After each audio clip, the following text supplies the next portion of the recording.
The trash bin of rejected movie ideas is filled to the brim with crazy things that never happened. Most people have heard that Harrison Ford famously lobbied for Han Solo to die early in Return of the Jedi. Oh, great. But here's something that I didn't know, and I quote, "The Jedi Bendu are being hunted down by the Knights of the Sith. In the opening scene, Anakin Starkiller's younger brother Deke is slain by a 7-foot-tall Sith Knight, but their father Kain, a Jedi Bendu, cleaves it in two with one Sith movement of his laser sword." What? You didn't know that either?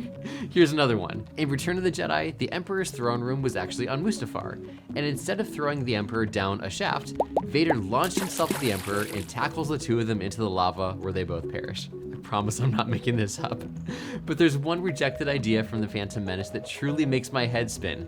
It would have been either incredibly cool or just ridiculously terrible. It's remarkable how often those two traits coincide. Hey filmmakers, it's Ryan. Welcome to the Filmmaking Notebook, where I teach you filmmaking one scene, shot, and character at a time.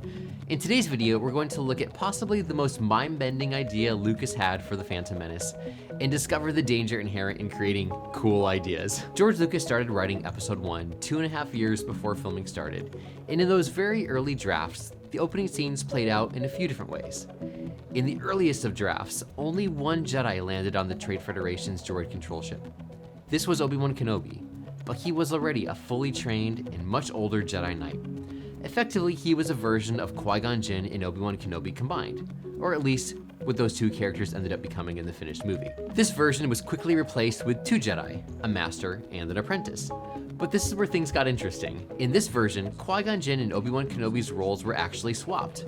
Obi-Wan Kenobi was the older, wiser master, and the younger Jedi was his apprentice, Qui-Gon Jinn. In this alternate reality to fictional world, both Jedi fight Darth Maul, but the older Obi-Wan Kenobi tragically perishes, and in response to his master's death, Qui-Gon Jinn summons the dark side of the Force to vanquish the Sith Lord. In honor of his master, the young Qui-Gon takes up his master's quest to train Anakin Skywalker. To seal the pledge, he also takes on his master's name, becoming the Obi-Wan Kenobi we knew from the original films.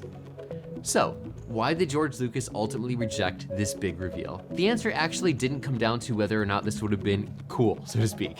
It all came down to not wanting to whiplash the audience too much. Consider this. Not long before Qui-Gon dies, Padme was revealed to be Queen Amidala. Lucas was concerned that having two very similar reveals, both involving character identities, and both near the end of the movie, would have been just too much for the audience to believe. The two reveals would have effectively canceled each other out emotionally. And so, Qui-Gon Jinn became the older Jedi and Obi-Wan Kenobi the headstrong, stubborn apprentice that we actually saw in the movie. But that of course leads us to the big question. Would this identity swap version have been better? Would this have fundamentally changed how we perceived Obi-Wan? If Obi-Wan willingly gives up his own name and takes on his master's name, would we have seen this as something innately honorable? Or would we have felt cheated?